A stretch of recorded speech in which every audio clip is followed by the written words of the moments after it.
बाबा जी को पगड़ी पहनानी है तो दीजिए 2.5 लाख रुपए।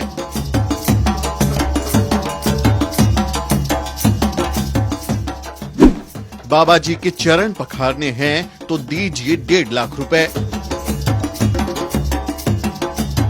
बागेश्वर धाम वाले बाबा की रेट लिस्ट हुई वायरल। यजमान सेवा करनी है तो दीजिए 1 लाख रुपए और फूल चढ़ाने हैं तो 1,10,000 रुपए दीजिए। देखिए कैसे धर्म के नाम पर चल रहा है धंधा। माल्यार्पण करना है तो 51,000 रुपए, आरती करनी है तो 11,000 रुपए। ये रेट लिस्ट सुनकर आपके होश उड़ गए होंगे। मध्य प्रदेश के बागेश्वर धाम वाले बाबा के दर्शन करने से लेकर पगड़ी पहनाने और चरण पखारने से लेकर यजमान सेवा तक लाखों रुपए का रेट तय किया गया है।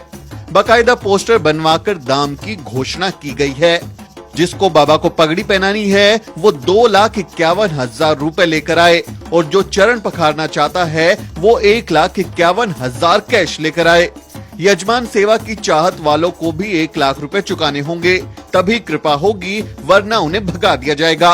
अगर कोई चाहता है कि बाबा पर फूल बरसाए जाएं, तो 1,10,000 रुपए के करारे नोट लाने होंगे।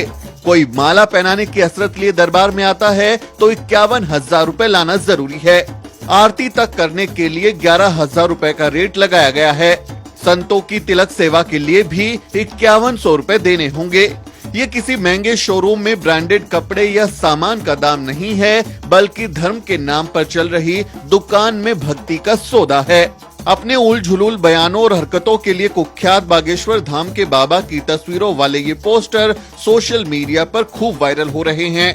लोग कह रहे हैं कि देखो कैसे इन धर्म के ठेकेदारों ने धर्म के नाम पर धंधा खोल लिया है, कैसे भक्ति के नाम पर लोगों की जेब से लाखों रुपए उड़ाए जा रहे हैं। सोशल मीडिया पर खिंचाई हुई तो बागेश्वर धाम ने मामले से किनारा कर लिया। बागेश्वर धाम की ओर से बयान जारी कर कहा गया कि यूपी के ललितपुर में जिन लोगों ने कार्यक्रम रखवाया था उन्होंने ही ऐसी रेट लिस्ट जारी कर दी। बागेश्वर धाम ने कहा कि रेट लिस्ट का पता चलते ही उन्होंने कार्यक्रम कैंसिल कर दिया। लेकिन सवाल उठता है कि अगर रेट लिस्ट वायरल नहीं होती तो क्या फिर भी कार्यक्रम कैंसिल होता? वैसे ये बाबा तो खुलेआम कहते हैं कि वो घर बार सोना चांदी सब पचा सकते हैं। सुनिए। अमीर आदमी हो तुम हमें दे सकत, हम सब पचा ले भी। हम जात से ब्राह्मण है, ब्राह्मण का धर्म है दान लेना दान देना, यज्ञ करना यज्ञ कराना, वेद पढ़ना वेद पढ़ाना। इतनी सटकर्माणी ब्राह्मणा। तुम अपना मकान, फ्लैट, बंगला, घोड़ा, गाड़ी, सोना चांदी, बैंक की एफडी, खुलना रुपया, बंदे रुपया, लुगाई लड़का भर छोड़ के सब हमारे नाम करवा सका।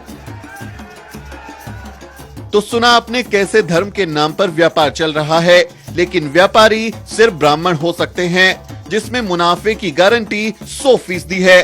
कोई और इस मुनाफे का शेयर होल्डर नहीं हो सकता।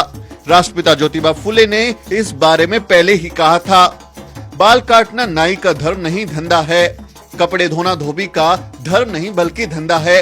उसी तरह पूजा पाठ करना या करवाना ब्राह्मण का धर्म नहीं बल्कि धंधा है। इसलिए हमें इस धंधे से बचना चाहिए। अपनी मेहनत की कमाई को यूं ऐसे बाबाओं के सामने नहीं लुटाना चाहिए। इस बारे में आपका क्या कहना है कमेंट करके जरूर बताएं और हमारे चैनल को सब्सक्राइब करना ना भूलें। Bureau report, the news week.